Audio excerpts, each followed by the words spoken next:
Okay, good evening from Riverside, California. Thank you for joining us. Thank you for being there, Jason, Anna. It's my pleasure to receive you. Can you hear me well? Okay, great. You sound great. The idea in this meeting it's to talk and to reflect about the Hebrew months of Elul. Okay, Elul it's the last month of the Jewish calendar, and we consider these months very important months, not because the other are less important, but Elul is the month before the high holidays, before Rosh Hashanah, before the new year in the Jewish calendar. And we are going to receive the months of Tishrei, but for this, it's very important to prepare ourselves 1 month before. Try to think when you have an important meeting, or when you have an important party, or when you have an important occasion, you prepare yourself. Okay, you prepare yourself, not just in the way that you are going to look, but also you prepare your soul, you prepare your thoughts, you prepare the way that you are going to talk, you prepare how you be dressing, everything. You take an extra care. If you have a simple meeting, you don't mind, but this meeting it's really very important, because it's not just a simple meeting. We believe that we are going to meet with God, and then we need to prepare ourselves in the best way. But for this, we need to start not during Rosh Hashanah, we need to start before, and we need to start at least 1 month before. This time, it's the time that we are living nowadays, the month of Elul. The Elul, it's an important month because it's a month of repentance. This is one of the most important things to consider during the month of Elul. We are talking about an important instrument. It's a unique instrument that we call shofar. It's a ram. There are different kinds of shofarot. And we need to consider also that the month of Elul, it's a month that we start to think about our behavior of the year that it's going to end. We have an important word in Hebrew that we say slichot. Slichot is the penitential prayers that we start to do during this month. And there are 2 ways to connect ourselves with the slichot. All depend if you are Ashkenazi or if you are Sephardi. Ashkenazi, the Jewish people who came from Germany, from Russia, and the Sephardic Spain, Portugal, the Arab countries, they have another tradition that it's very early during the morning after the tefillah, after the prayer of Shacharit. They used to blow the shofar. They used to listen the shofar, and this is a practice that they are doing daily, and start during Elul. In the case of the Ashkenazi communities, the practice of slichot is different, just 1 week before the Rosh Hashanah, before the New Year. Okay, there are two points of view, but both of them are taking us to reflect and to think about our behavior. And it's important to remember the meaning of the month of Elul. Elul, we write Elul, Aleph, Lamed, Vav, Lamed. It's an acrostic for one Elul. It's an acrostic that remember us Anile do di, vedo di lì. Let's see. Let's go to first of all to see this acrostic for where it's coming. We need to go to the book Song of the Songs, chapter 6, verse 3. This is the first thing that we are going to do now. Let me share my screen.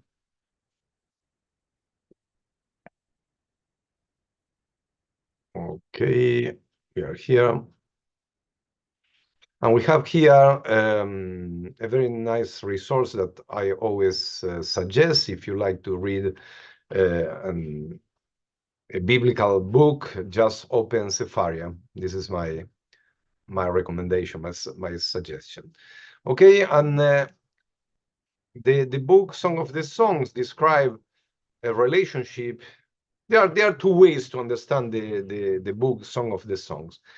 First of all, we can read literally, and we can see the description about the relationship between a man and a woman. In other way to understand the book Song of the Song, you can describe the relationship between God and the people of Israel. And here, when we read verse 3, we find Anile dodi, vedodili.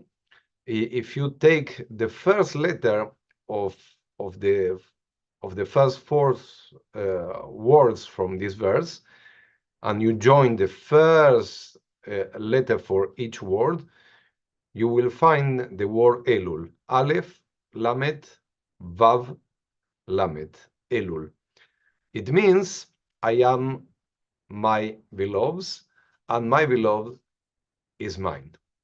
This show us the relationship between the months and between the relationship between the people of Israel and the God of Israel.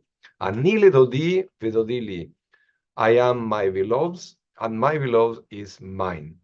And this is very interesting to understand the spirit of the months. We are very close. In a mystical way, we believe that, try to imagine that the skies have a special door or doors, and the doors are open during the months of Elul, and then this give us the opportunity to be closer to God, and also we invite God to be close for us. It's not easy to understand. It's something symbolic, but it's something very, very important.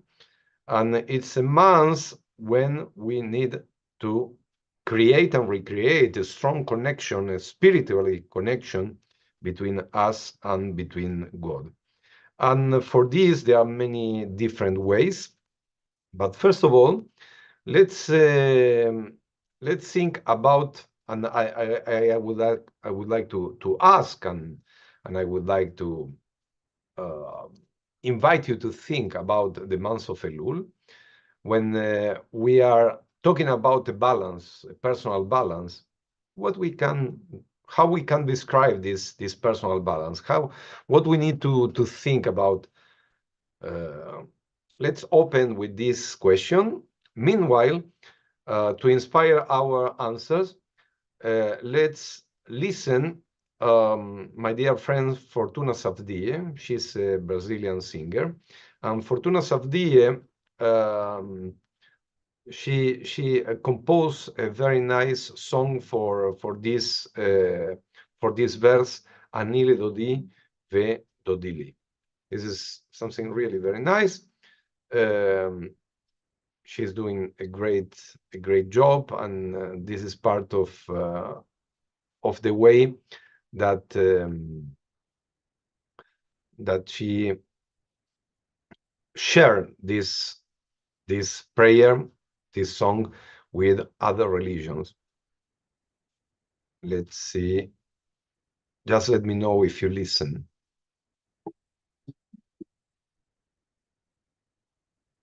Can you listen? The music or not? Not? Okay. I need to press another button. Just 1 minute. I know that it's an extra. Okay, here, share sound. Okay, now you are going to see to listen.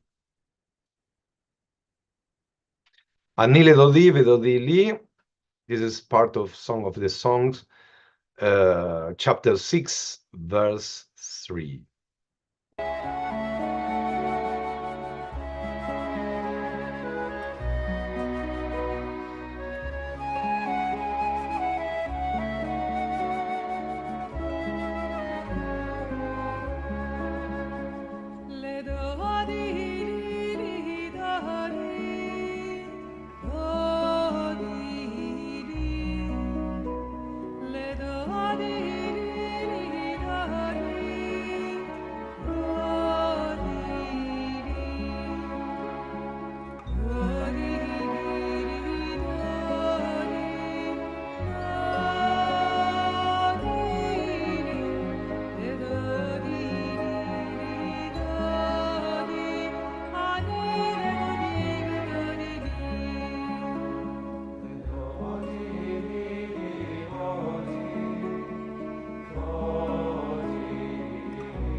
Okay, this is part of the this is part of the Anile Dodi. I just received a message that there are people who can't enter to the link. I don't know what is the problem with the link. Let me just answer quickly. Wait a minute.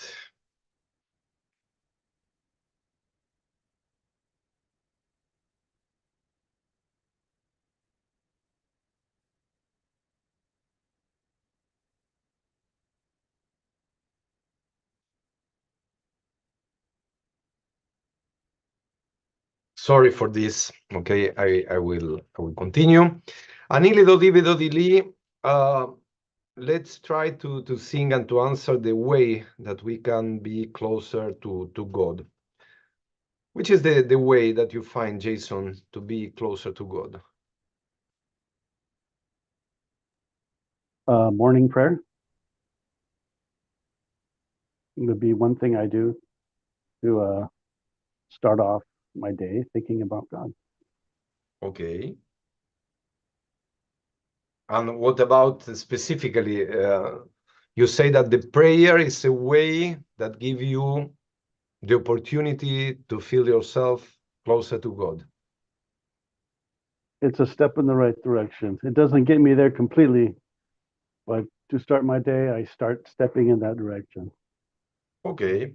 Okay, and this is something that you are doing just during the months of Elul to prepare yourself for the high holidays, or it's a daily practice the entire year? It's a daily practice the entire year. Okay, but to try to imagine, okay, about this sky that it's open, doors are open, and we can be closer to God.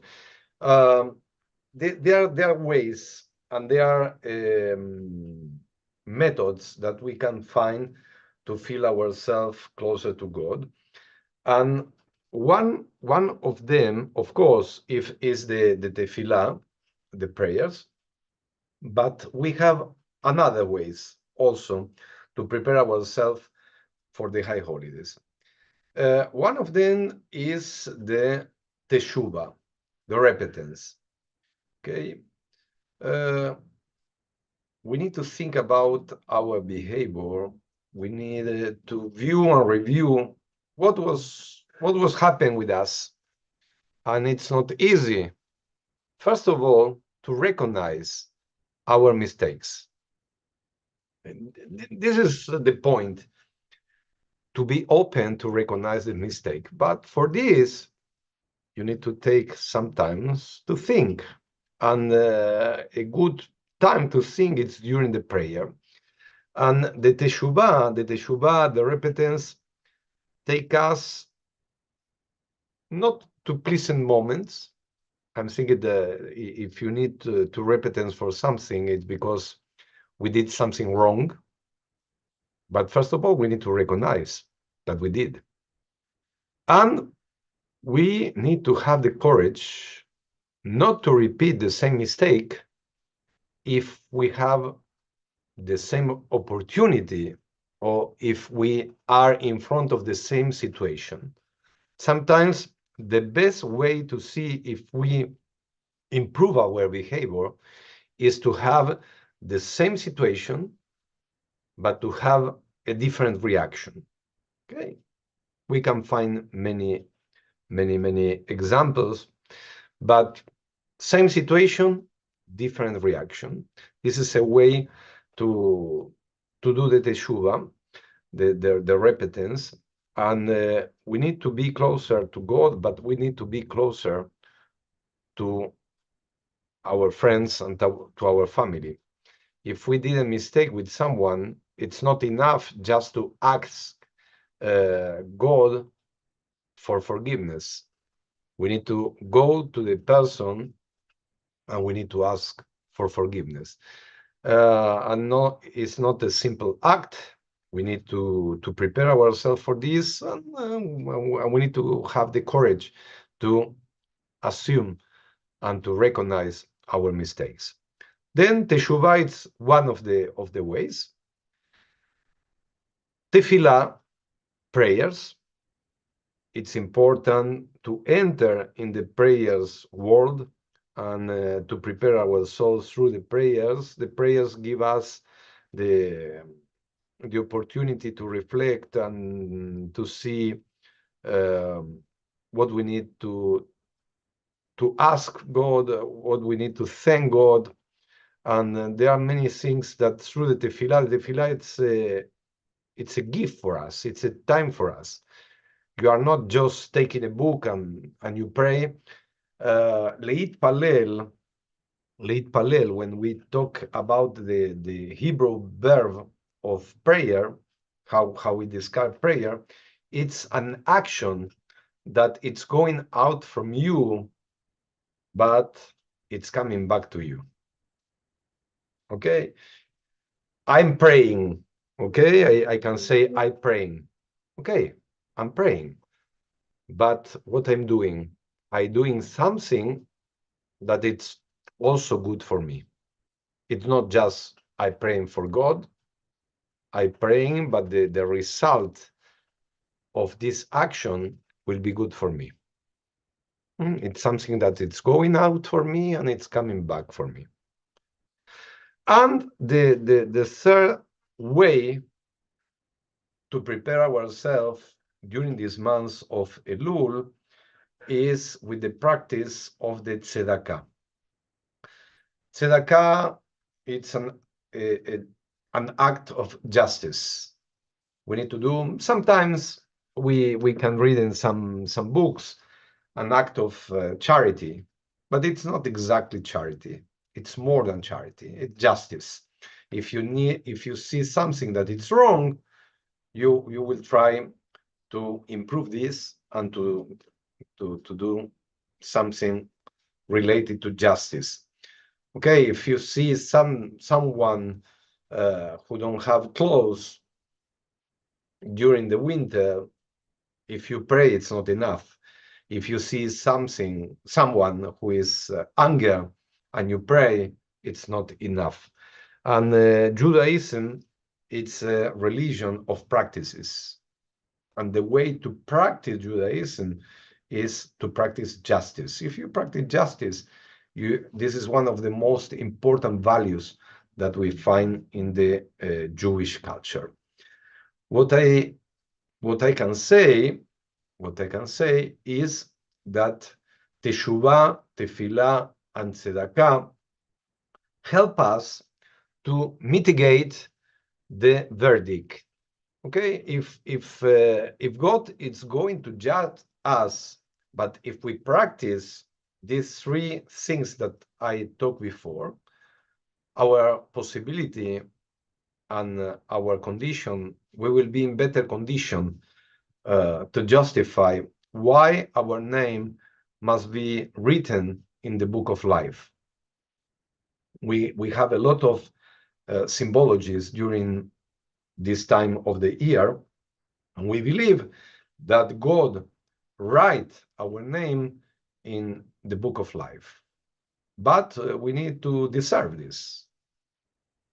The name is not going to enter if we don't deserve. For this, we need to practice Teshuvah, Tefillah, and Tzedakah.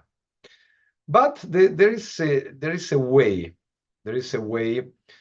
that help us, and Rambam, Rabbi Moshe ben Maimonides, remember us that through the sound of the shofar, our soul, our heart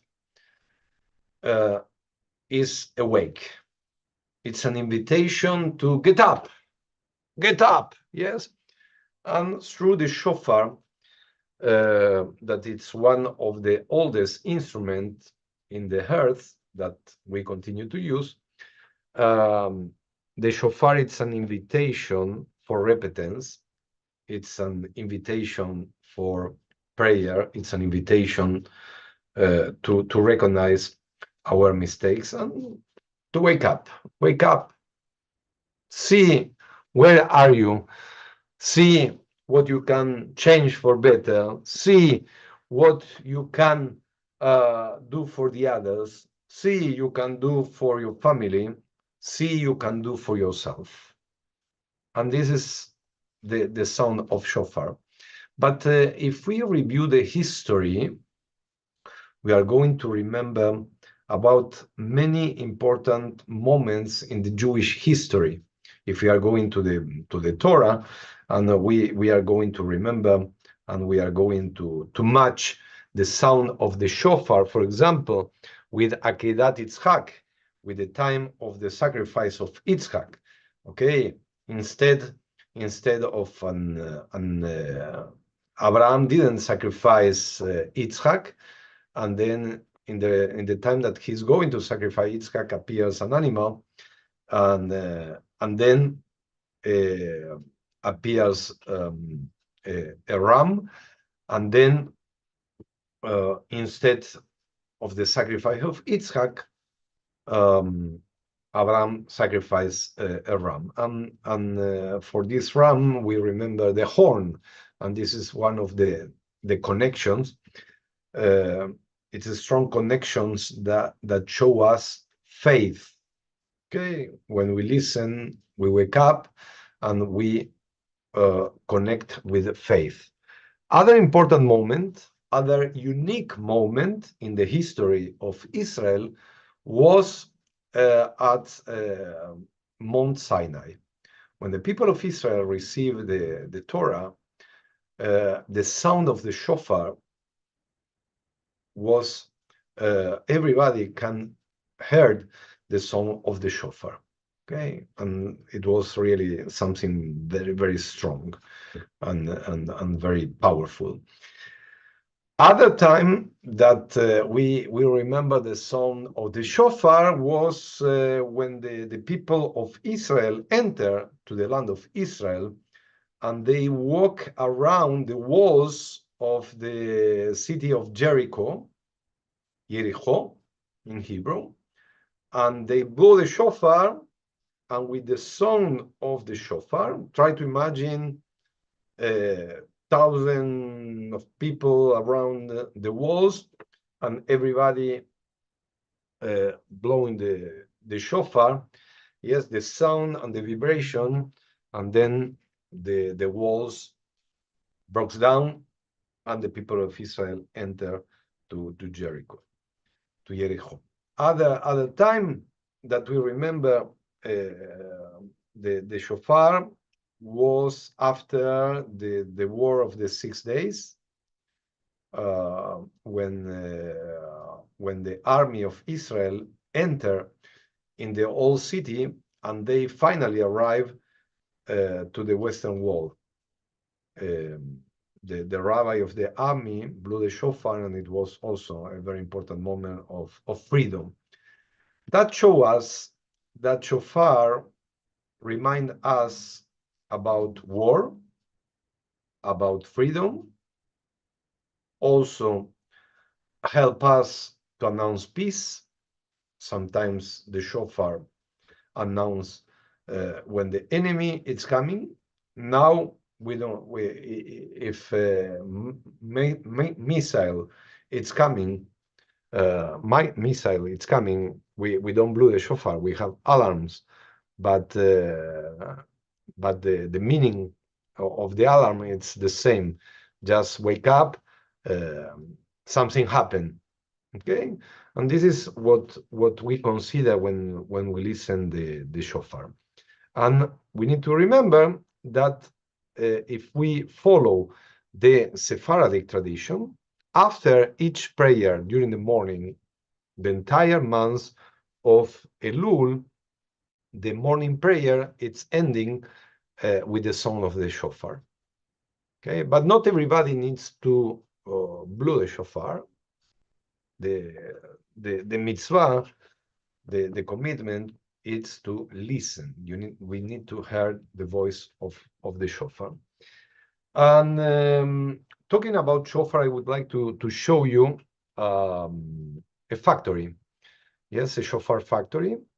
How nowadays we continue to produce the shofar. This is something that happen in many places. Of course, that in Israel we have many factories. Let me just close this. Okay, and I'm going to share my screen.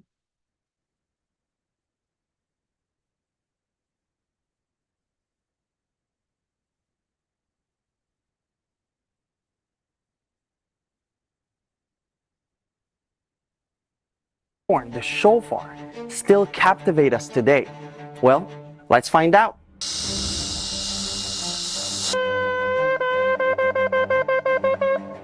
I'm here in northern Israel to discover how the shofar is made and why it holds such a vital place in Jewish tradition. Stick around, because I'm about to show you how you can get one of these amazing instruments for yourself.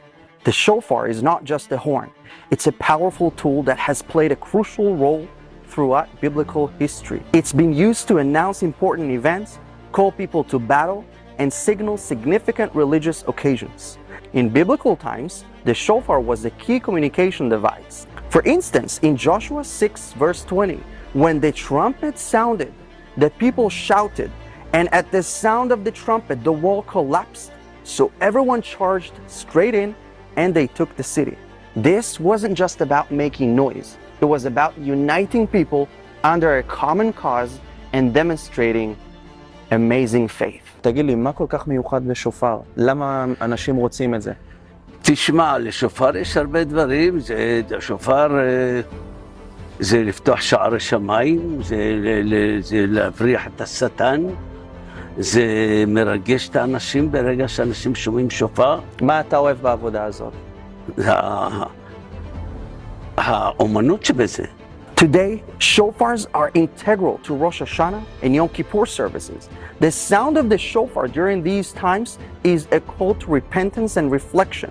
It's a spiritual wake-up call, urging us to look inward and seek improvement. In Joel 2, verse 1, it says, "Blow the trumpet in Zion, sound the alarm on my holy hill. Let all who live in the land tremble. For the day of the Lord is coming, it is close at hand." And it's amazing how this ancient biblical tradition still lives on in our modern times. The process of making a shofar is as unique as the sound it produces. Every shofar has its own tone. פה זה מעבדה. פה אנחנו מחזיקים קרניים של אנטילופה במלאי. זה קרניים של איל. Firstly, selecting the right horn is crucial. In this video, you can see ram's horn, but sometimes kudu or antelope horns are used to make different types of shofars. Each horn has to be free of any defects in order to produce that pure sound. מסתכל על הקרניים, בשבילי הם כמו אישה שמסתכלת על התכשיטים שלה. זה התכשיטים שלי. Next, we cut the horn to the desired length. This step requires precision to ensure the correct pitch and resonance. The hollowing process follows, where we remove the core material from the horn. This is meticulous work that demands patience and skill. After hollowing, we sand and polish the horn to smoothen it out and bring out its natural beauty. This also helps in producing a clear sound. Finally, we test the shofar.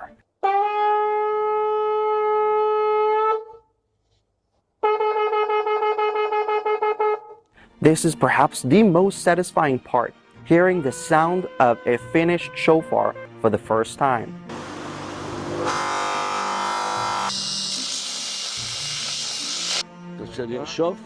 The shofar isn't just an ancient relic. It's a living part of our culture. As we hear in Psalms 150 verse 3, praise him with the sounding of the trumpet, praise him with the harp and lyre. So, if you ever get a chance to hear a shofar live, remember the history, the craftsmanship, and the deep spiritual significance that it holds. And if you want to get one of these pieces yourself and support local businesses, then be sure to go on the israelstore.com and get one of these authentic, made in Israel shofars. So, pray for the peace of Jerusalem and blow the shofars. Okay. We have different types of shofar, of course. All depend the type of animal. But the most important thing that it's not something impossible to do, to blow the shofar or to buy a shofar. I don't go into say that in each Jewish home you can find one shofar. It's not in that way, but many people, many Jewish homes have his own shofar. Other important practice about this month of Elul, it's to read the Psalm 27. At the end of the services, we talk before that we add this practice to hear the voice of the shofar, but we need to consider that we, in our daily prayers, we add the Psalm 27. Let's read and let's listen the Psalm 27 to understand why we add this psalm. Let me share my screen once again.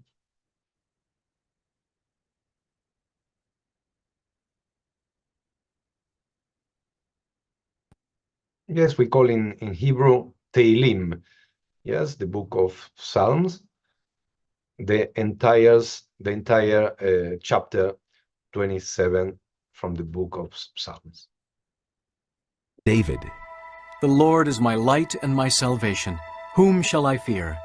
The Lord is the stronghold of my life. Of whom shall I be afraid? When evil men advance against me to devour my flesh, when my enemies and my foes attack me, they will stumble and fall. Though an army besiege me, my heart will not fear. Though war break out against me, even then will I be confident.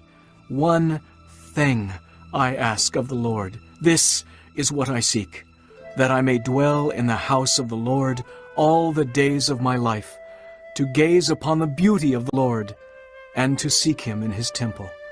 For in the day of trouble he will keep me safe in his dwelling. He will hide me in the shelter of his tabernacle, and set me high upon a rock. Then my head will be exalted above the enemies who surround me. At his tabernacle will I sacrifice with shouts of joy. I will sing and make music to the Lord. Hear my voice when I call, O Lord. Be merciful to me and answer me. My heart says of you, seek his face. Your face, Lord, I will seek. Do not hide your face from me. Do not turn your servant away in anger. You have been my helper. Do not reject me or forsake me, O God, my Savior.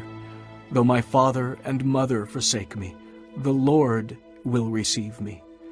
Teach me your way, O Lord. Lead me in a straight path because of my oppressors. Do not turn me over to the desire of my foes, for false witnesses rise up against me, breathing out violence. I am still confident of this. I will see the goodness of the Lord in the land of the living. Wait for the Lord. Be strong and take heart, and wait for the Lord. Okay, this is the Psalm 27. Welcome, Randy. I'm so sorry that you couldn't enter before. I'm sorry. But you are here, but you can watch the first part that we spoke before in the YouTube channel. Okay, don't worry about it. But this is a very important psalm that we add during the months of Elul, the Psalm 27, and there are some explanation. Let me put again now just the text, not the song, just to reflect and to see why it's so important, this psalm.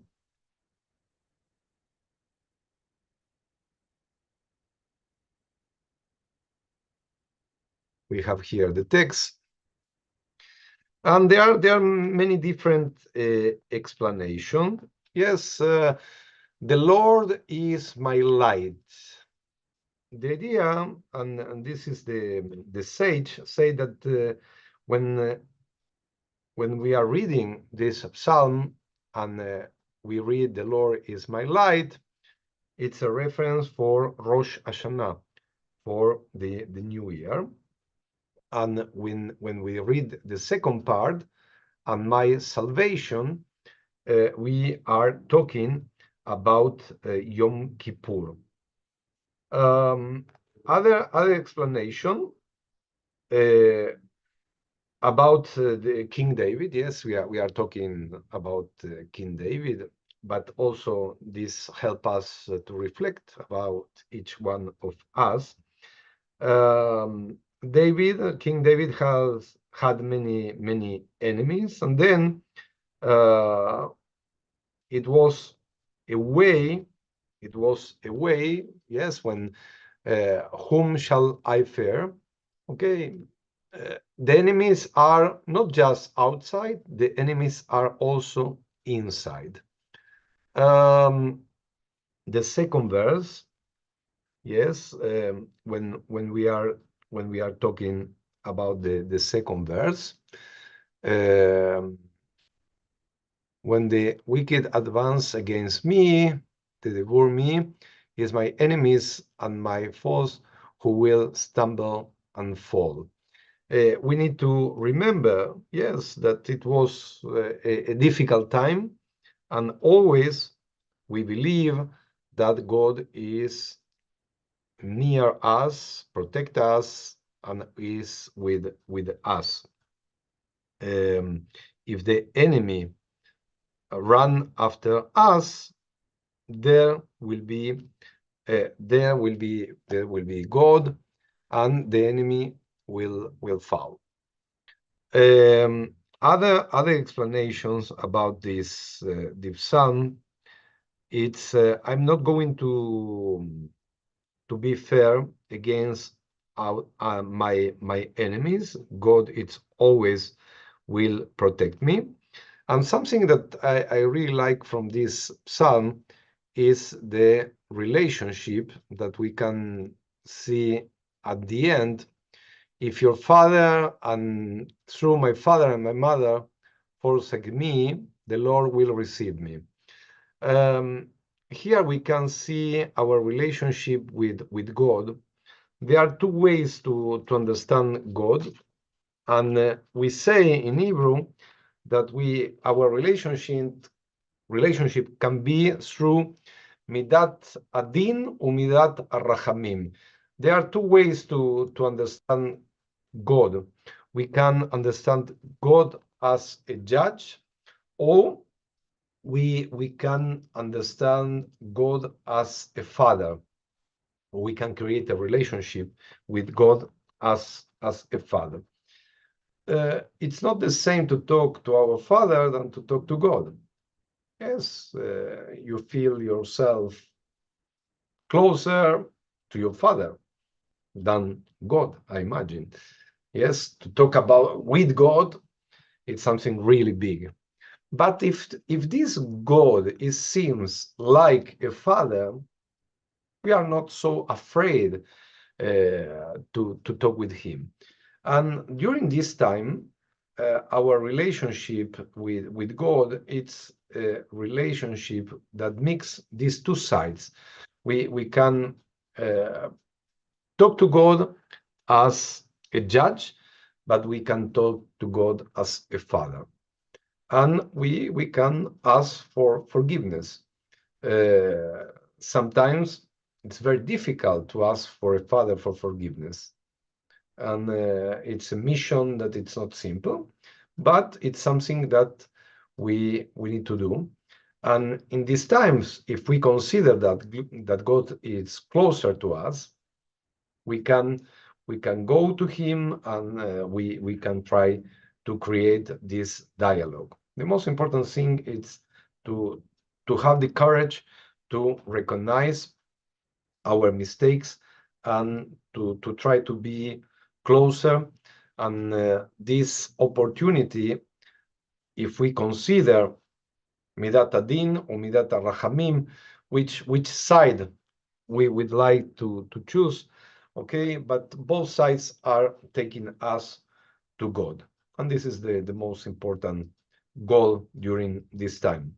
We need to prepare ourselves, recognizing mistake, but also we need to prepare our soul during this time of Elul, not just looking back, also looking forward. And this is a very nice message from Judaism.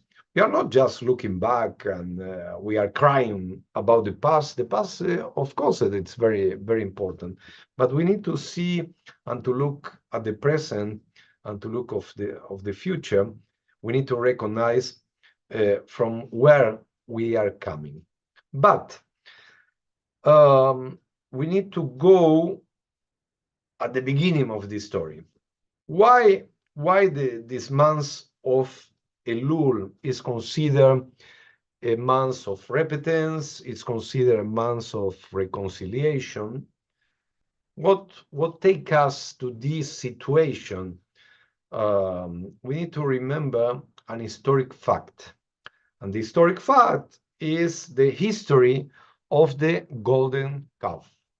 Okay? We need to remember what will happen in this history of the golden calf when Moses went up to Mount Sinai, and after 40 days he came back with the Torah. The people of Israel were around the golden calf that represent polytheism.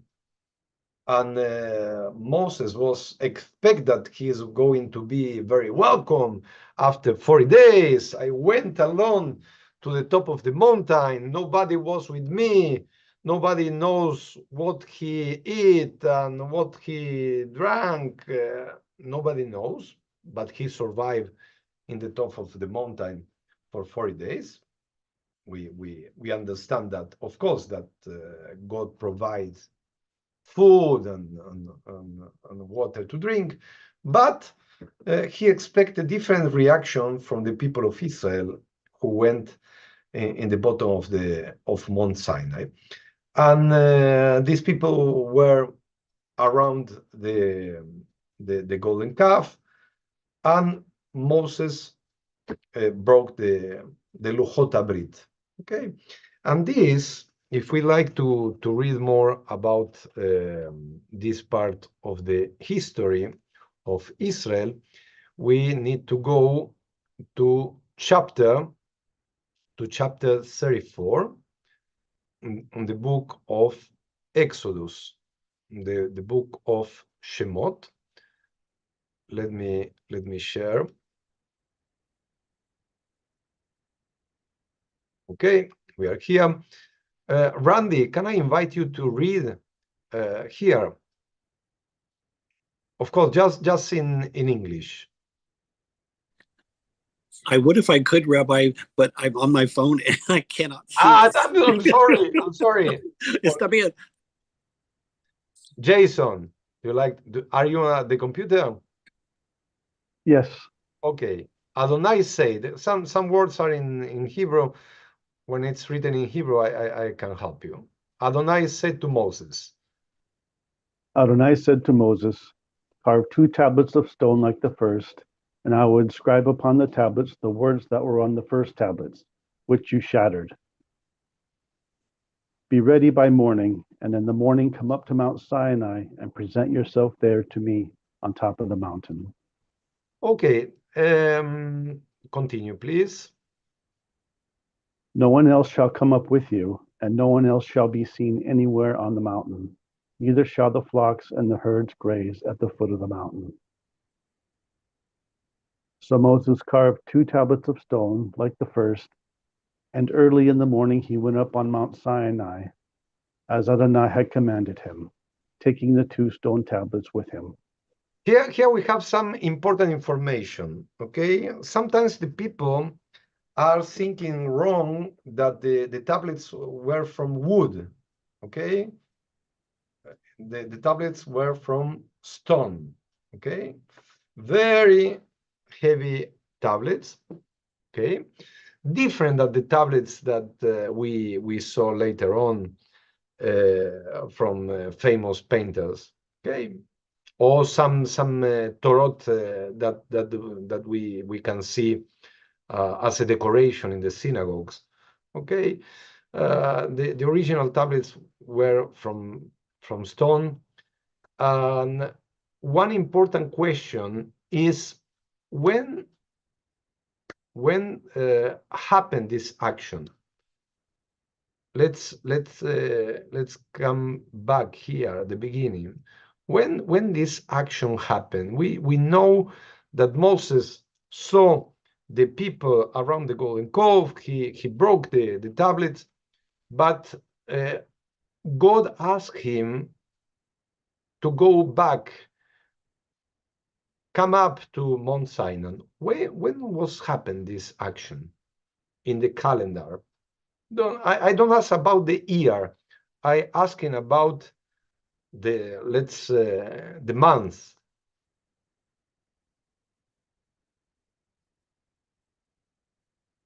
This happened the 1st of Elul, the first day of the month of Elul. Okay, and this is a very important information for us. Why Elul became a month of repentance and reconciliation? Because Moshe Rabbeinu, Moses, went back to the top of Mount Sinai to receive the second version of the 10 Commandments. And here we have also another important information, another part, another important value in Judaism that we call this second chance. God gave to Moses a second chance, but not just to Moses. God gave to the people of Israel a second chance to have the Luchot Habrit, to receive the Torah. Let's continue a little bit with the reading, please. So Moses,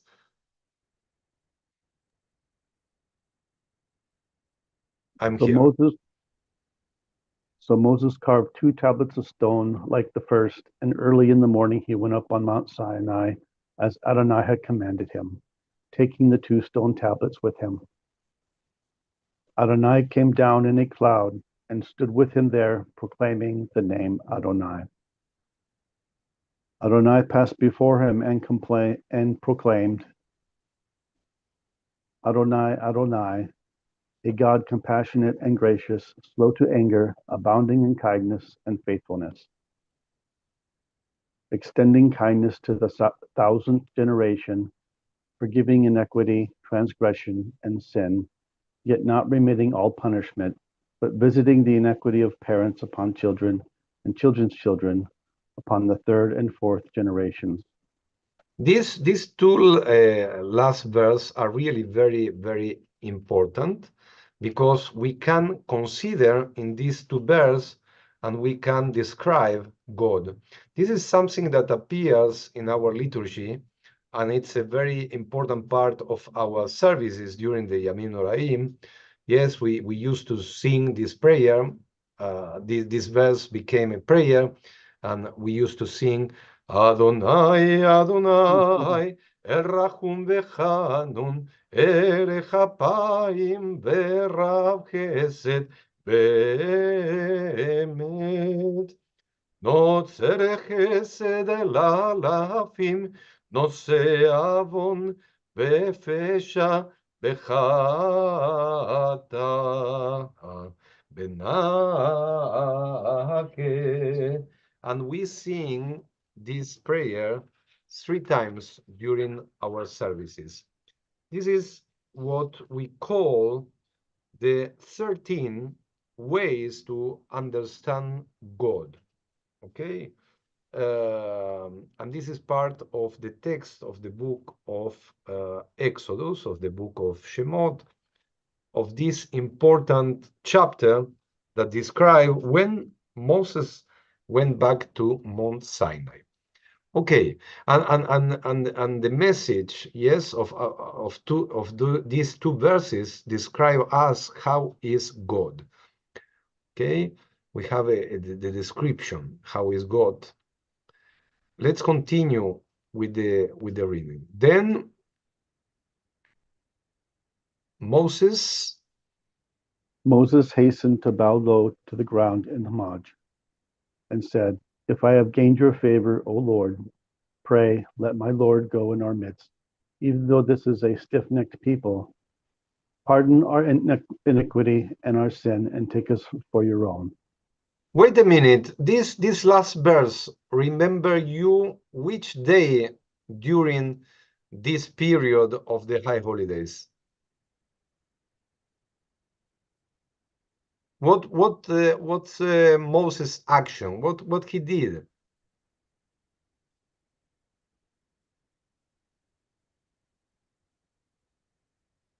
Purification. Sorry? Purification.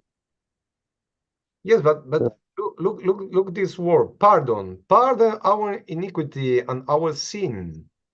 Okay, we have here the sin of the golden calf, and this is very, very important, because we call that this day, it's the day that we call the day of awe, or the day of atonement.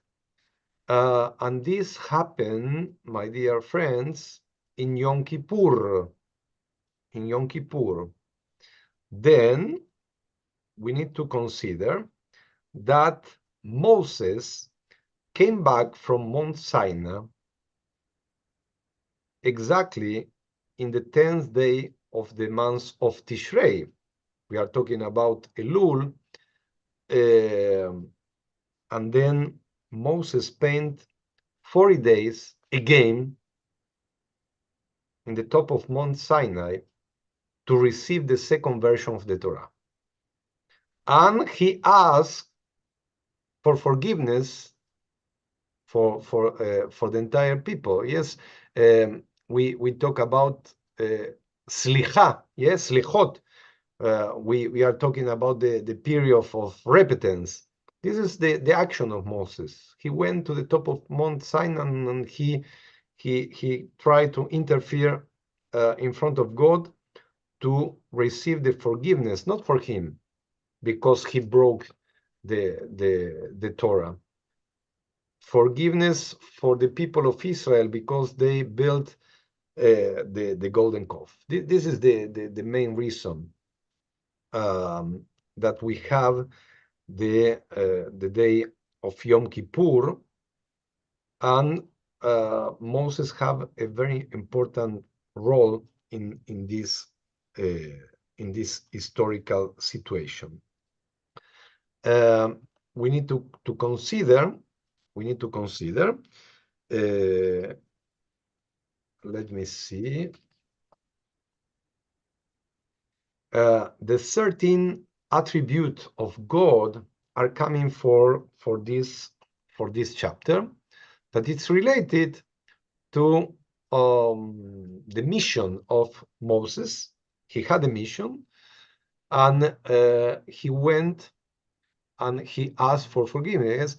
If I have gained your favor, O my Lord, pray, let my Lord go in our midst, even through this is stiff-necked people. Pardon our iniquity. And here he was speaking in plural, and you can see the leader. He was not speaking for him, trying to survive. Pardon me, okay? Moses also could say, pardon me, but he spoke as a leader. Pardon our iniquity and our sin, and take us for your own. And this is Vayomer Adonai salachti kidvarecha. And here in Hebrew, perhaps it's more strong. Salachta la'avonoteinu v'chatateinu v'nachalateinu. Okay, pardon our iniquity and our sin. This is there are words that appear many times in our Machzor, in our prayer books, especially prayer book for the high holidays. If you check, you are going to find many times that words pardon, iniquity, and sin. But this day and this period, the relevance of this period of the months of Elul and Rosh Hashanah and the months and the day of Kippur, everything is coming from this history.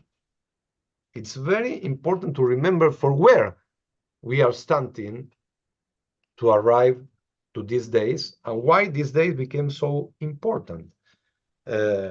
Because everything started with a transgression, but it was a reaction, a Moses reaction, that gave the opportunity to find a second chance. And this is a very strong message. Sometimes we can do mistakes, but we have the opportunity to ask for forgiveness. And this is the only way. And sometimes if God forgive the people of Israel, why we as humans can't forgive other humans? Okay, we need to try to find the balance, the justice, and recover the values and try to find a reconciliation. The main goal of this period is to find the reconciliation, but not just with the others, also with us. I was speaking before about what it means to pray in Hebrew, leit palel. It's an action that it's going out for us and coming back to us. When we practice the reconciliation with others, who is feeling good? Not just the others. We are feeling good. It's a reconciliation with ourselves. And this is the reason that it's important to find the time to pray, to find the time to think about our behavior, our actions. It's a long period, 1 year in our life. Sometimes perhaps we can forget how was our behavior.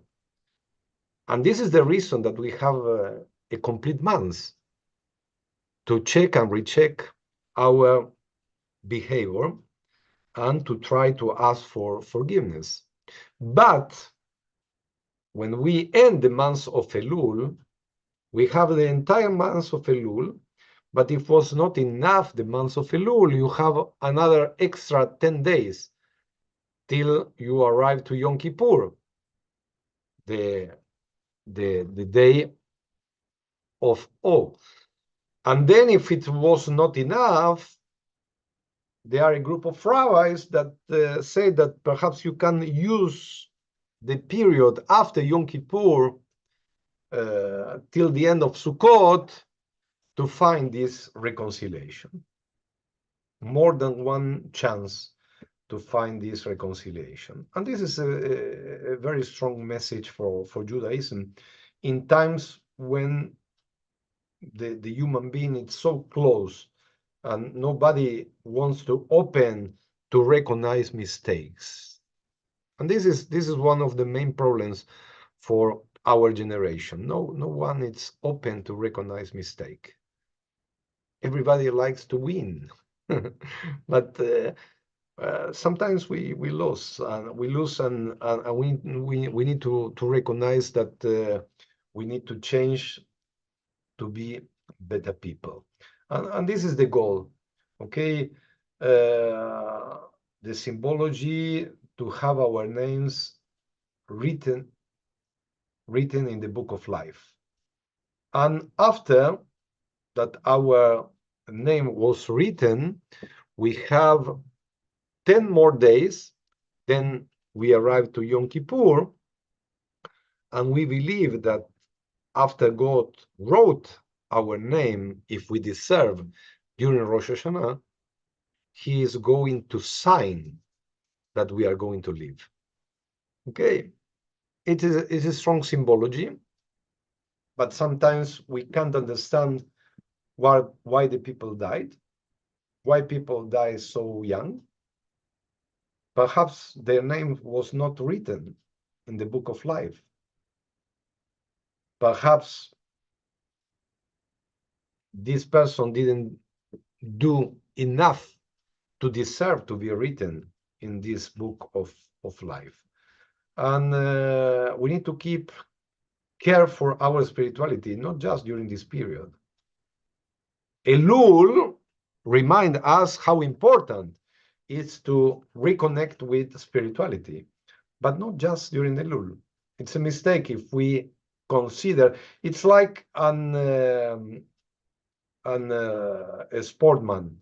Okay, if you are going to prepare to run a marathon, okay, and you train just 1 month, your chance to arrive it's very big. You are going to arrive after the 42 kilometers. You are going to complete the competition, but how are you going to arrive? If you practice and if you train the entire year, your chance will be better to arrive more comfortable. And the same happens with spirituality. These days, the month of Elul, we receive with a strong intensity of spirituality that sometimes when the people arrive to the goal, they are so tired that they need to rest, or they consider that they need to rest the other 11 months. And what happened after the 11th month? We are again in Rosh Hashanah. We are again in Elul.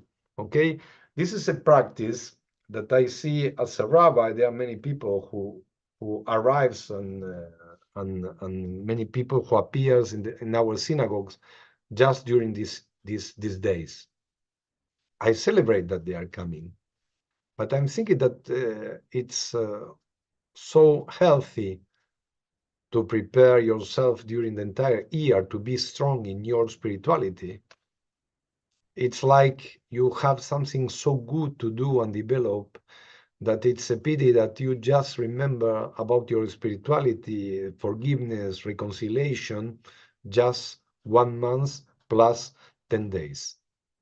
I'm thinking that it's something that we need to live with all our kavanah, with all our intention. And we are very lucky because we have the opportunity every 7 days to practice these kind of things.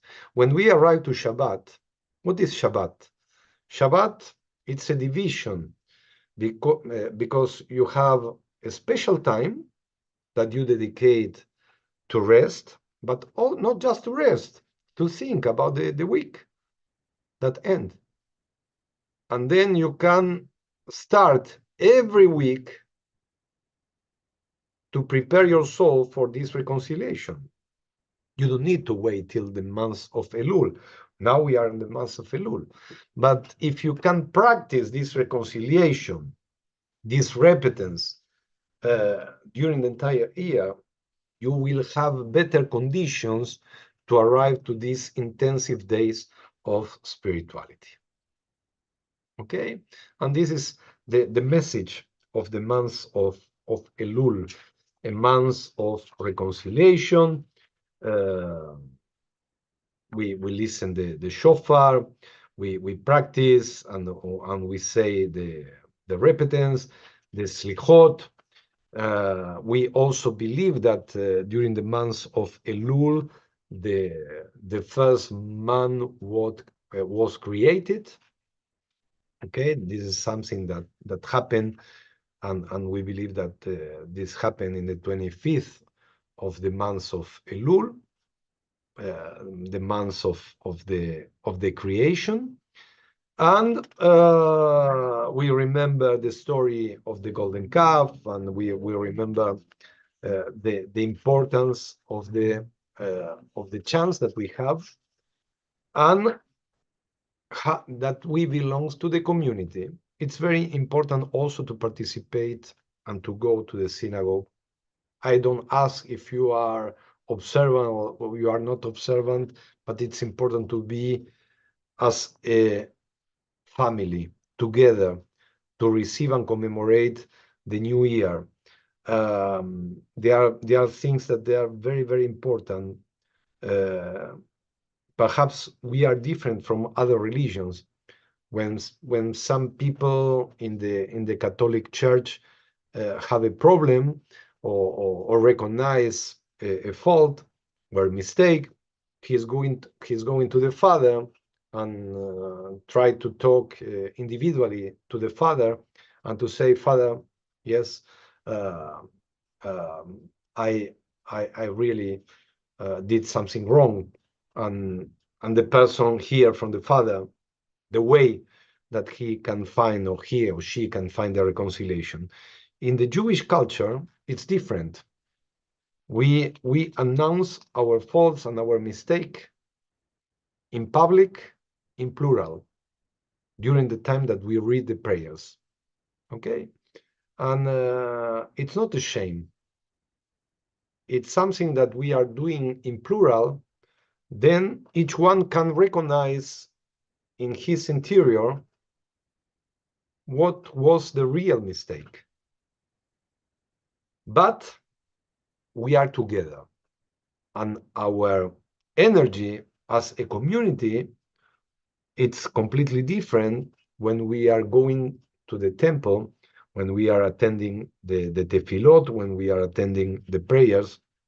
I'm thinking that when we say and when we recognize our sin, remember that also there are some physical actions that we are doing. When we recognize, we beat our heart symbolically. Yes.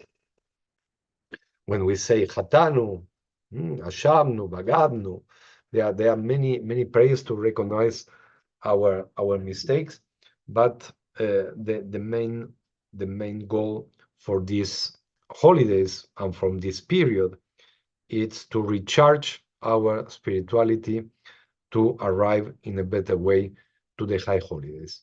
And this is a practice that we are invited to do during this time, the month of Elul.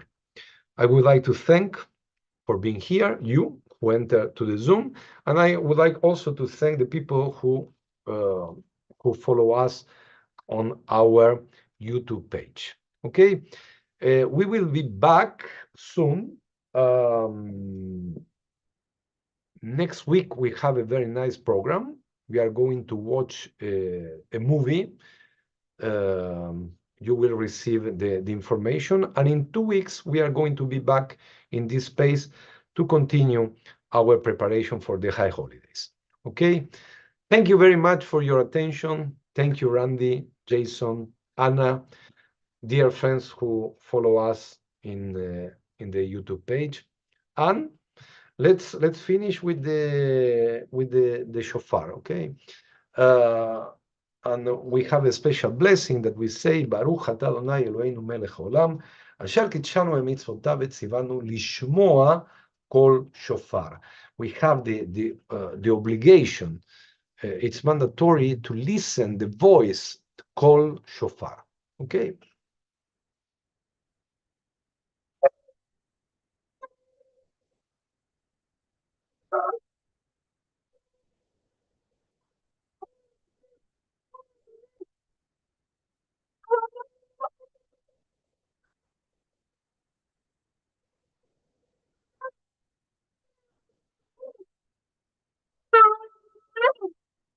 Now let's finish with a Tekiah Gdola, with a long song. Each song has an explanation, and but all of them have the intention to give us the resources to wake up our soul.